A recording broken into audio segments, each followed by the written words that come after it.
9:30 a.m. We're almost in Ohio, taking some state highways. We have 3 diagnostic calls to make. First one's going to be a 98 Saturn, crank no start after a recent head gasket replacement. Then a Nissan truck that has a spongy brake pedal after a brake line replacement. Then a Cadillac with some catalyst efficiency codes. It's gonna be a good day. Welcome to Ohio, the most exciting state. One more to go.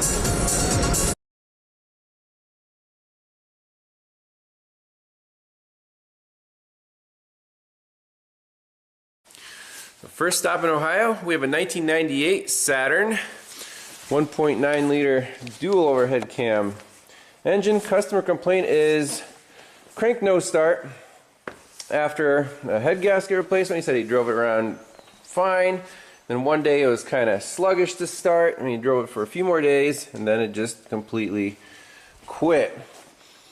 So scanner's plugged in. The only code stored is a 1624 PCM RAM performance. Alright, well, let's leave that alone and just look at live data. What is this? Is this computer online? Does it see, RPMs? Let's see here. Can we talk to it? We can read codes. Okay, so let's customize that list. The fewer data PIDs you have, the faster the data transfer rate is. So, let's see, baro, oxygen sensor, don't care about right now. I heard the fuel pump kick on, so that's a good sign.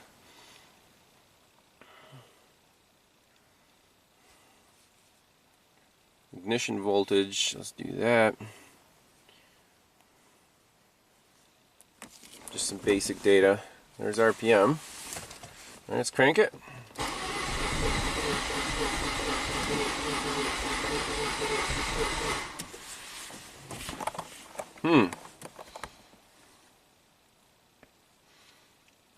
Almost felt like it stumbled a little bit, but we do see RPM. That's good.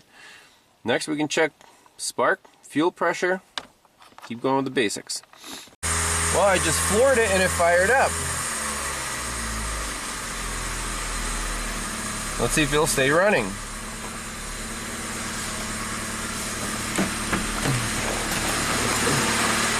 A little smoky back here.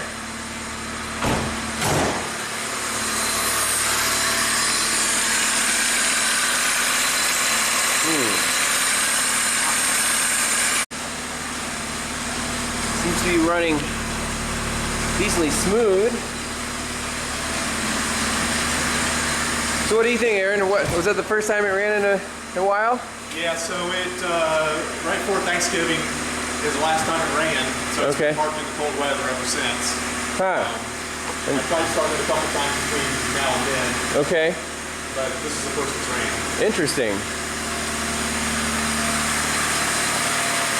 So right now the oxygen sensor is unplugged, single wire. We can plug it in, see what it does. Erase the codes. Right now it seems to be doing all right.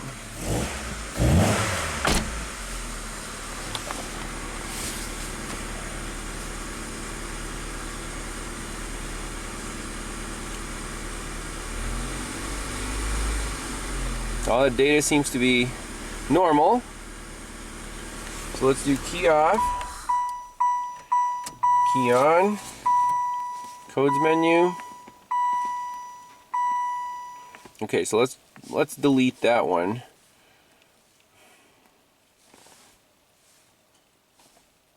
Continue.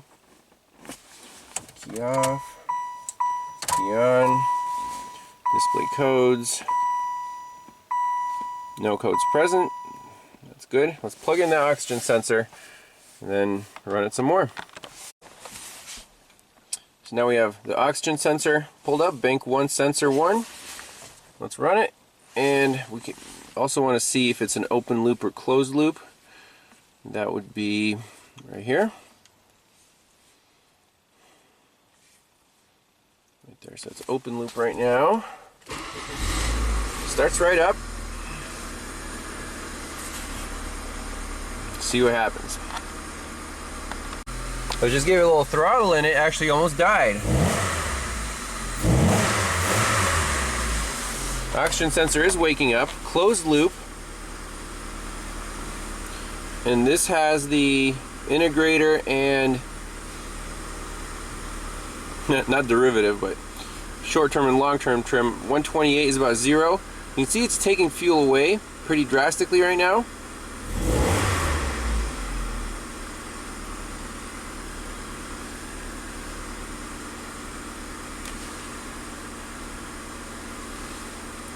Just taking it away a lot.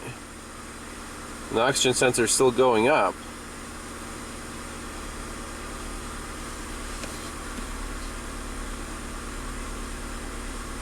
That's very curious. See, he's ramping down. Okay, now it's starting to oscillate.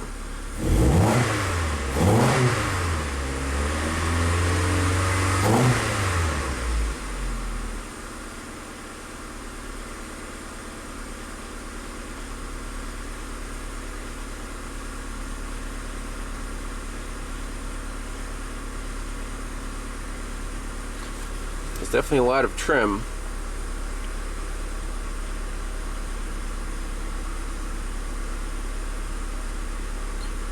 So keep in mind, these things also like to clog up the, or EGR valve stay open a little bit, causing the map voltage to be too high. And then we need to take away, you know, a lot of fuel. And he said that it ran better with the oxygen sensor unplugged.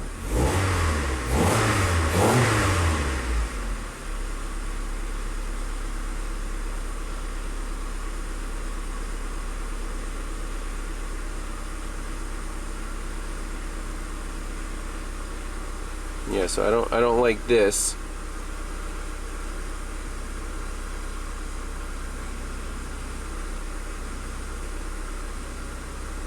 Right there, there's a switching point. So about 70 on the short term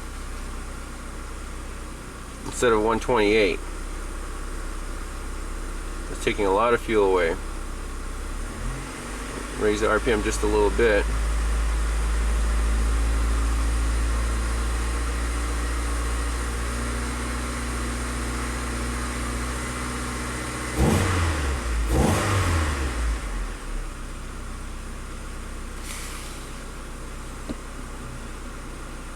Remember that number, 1.7 and the map sensor.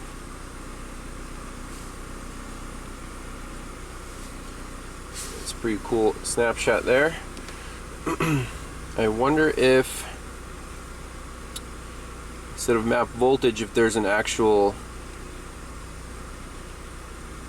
you know, vacuum or inches of mercury. I don't think it gives you that on scan data. It just gives you the baro.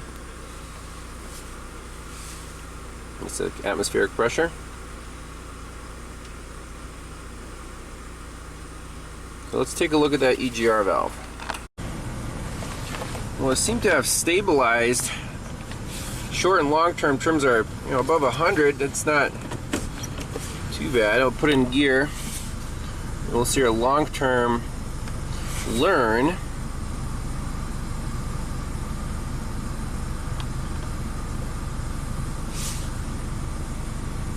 So we're oxygen sensors oscillating. So 114, yeah, about minus 5–10%. Put it under a little load.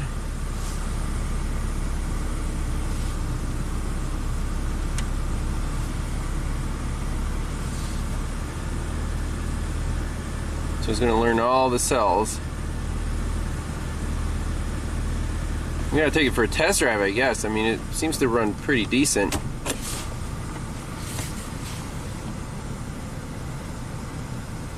And if you look at the EGR data, there's no position fault right there. So closed position is 0.76 volts. That's good. It's not carboned up. And it seems to run okay. There's the map voltage right there, or inches of mercury.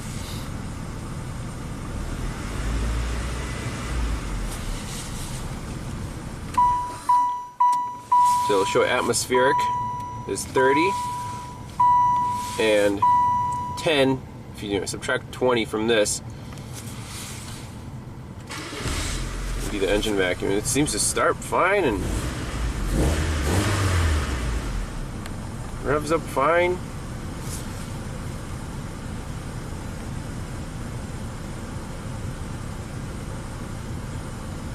Trims aren't too far off.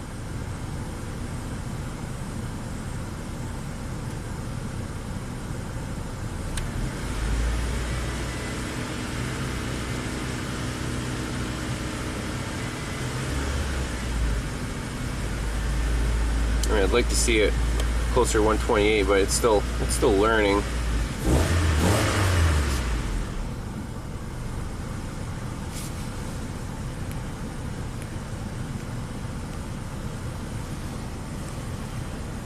Just make sure we didn't set any codes. No codes present. I don't really see a problem with this vehicle just yet. So we're cruising here. So far the car feels like it drives normally. Fuel trims, yeah, they're kind of low, but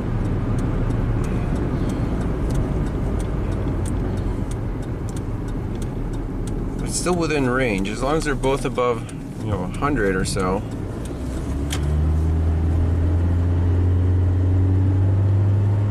So under acceleration we have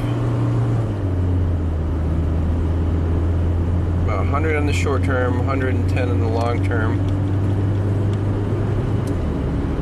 Oxygen sensor is doing its thing.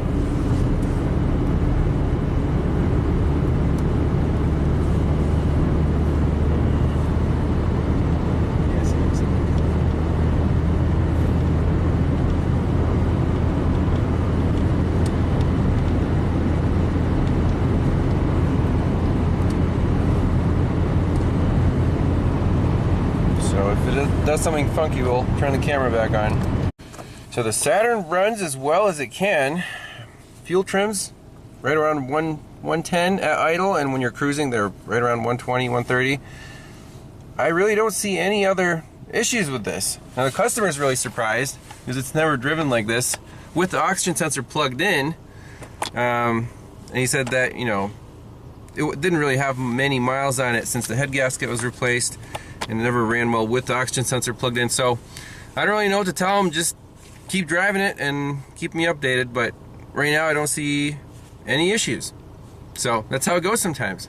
I did get it started, right, Aaron? Yeah, it's running. I just pressed the gas pedal and turned the key. So that's it. We'll on to the next one.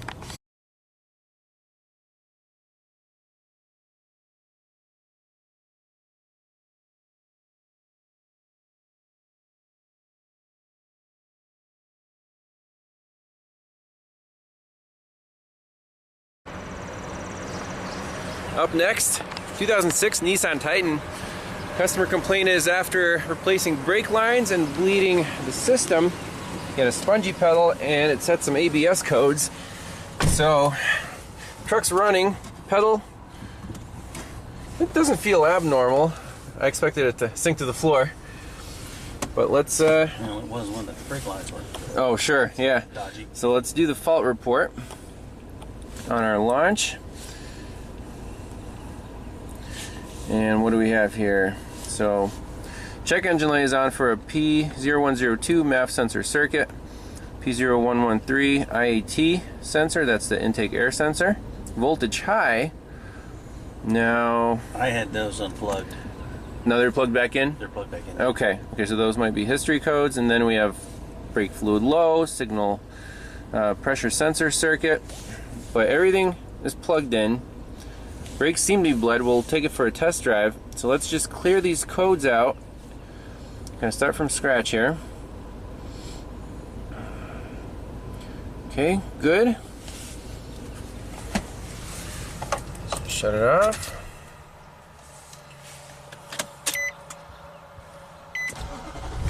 Okay, no warning lights. Just take it around the block. So that's it. Truck drives perfect. No codes set during the test drive. We did a couple of panic stops. Stops in a straight line. The owner says feels like kind of like it did before. So he did a good job bleeding the brakes. He was just concerned that those pressure sensor faults were set, during the bleeding procedure, that possibly something could have gotten messed up in the ABS system, but luckily nothing got hurt. So codes are cleared and truck is back on the road. So on to the next one.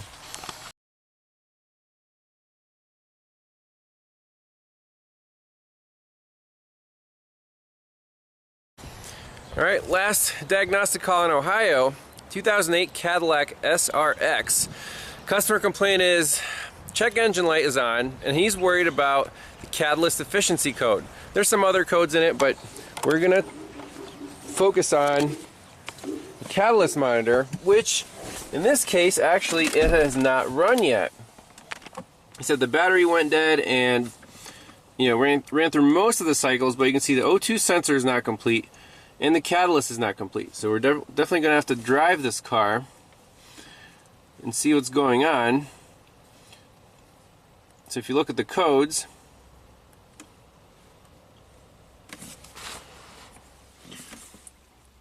we have engine oil pressure sensor circuit high voltage, circuit low voltage, engine oil pressure sensor performance, so something went on there.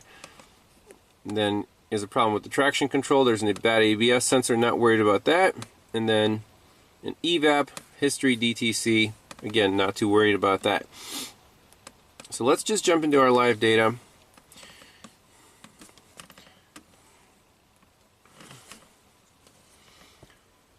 And we just want to see the basics again. From a cold start, we'll do engine speed, intake coolant temp,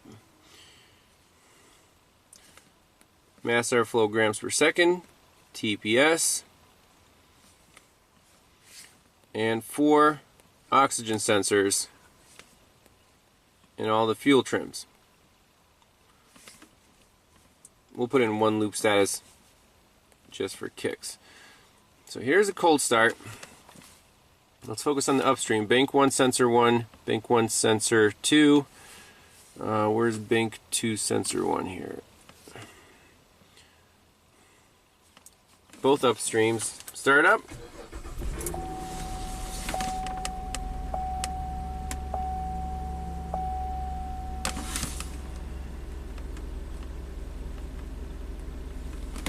And play the waiting game. Okay, so the upstreams are pretty quick to come to life here.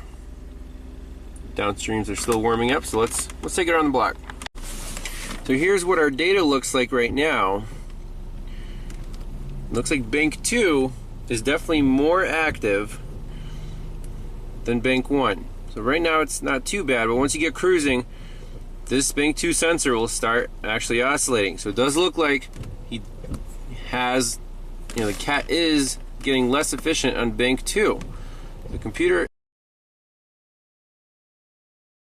in this case is not lying. The sensors are good.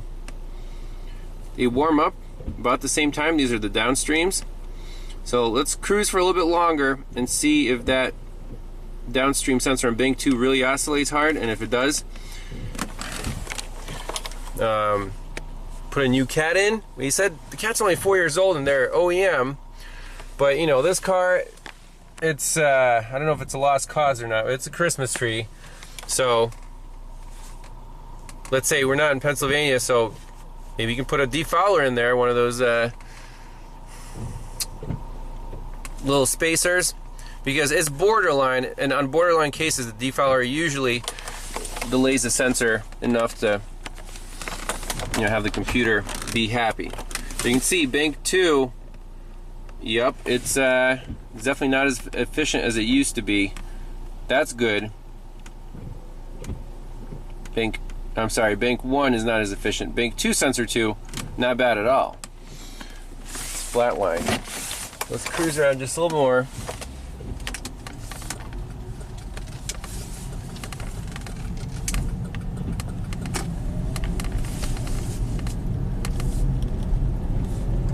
Yep.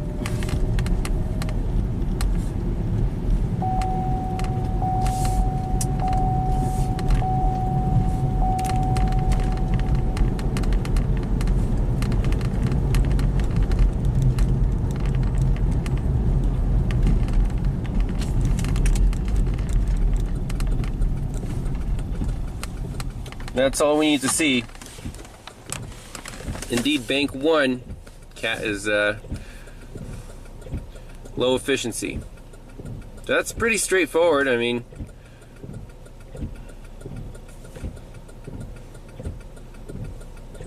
not much else to write home about. I think that's it. Next stop, hopefully home.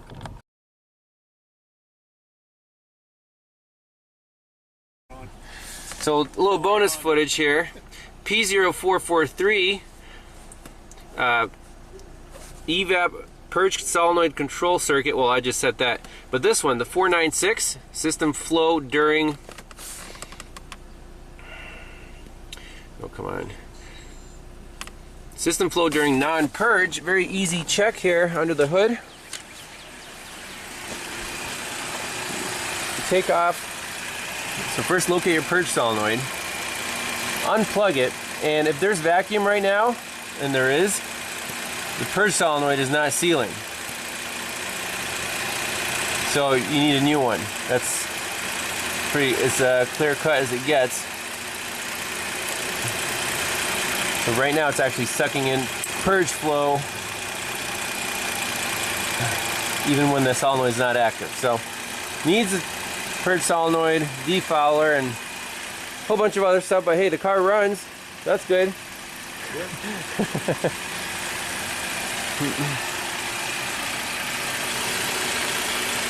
Alrighty, I think that'll do it for now.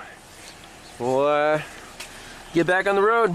A couple hours from home, after all the rain, we see a beautiful rainbow. That's awesome.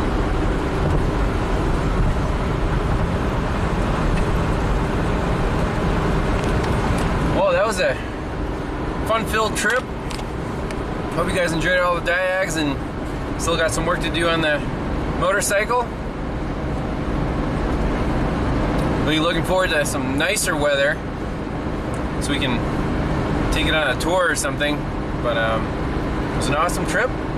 Thanks for coming along, and we'll see you in the next one. Bye-bye.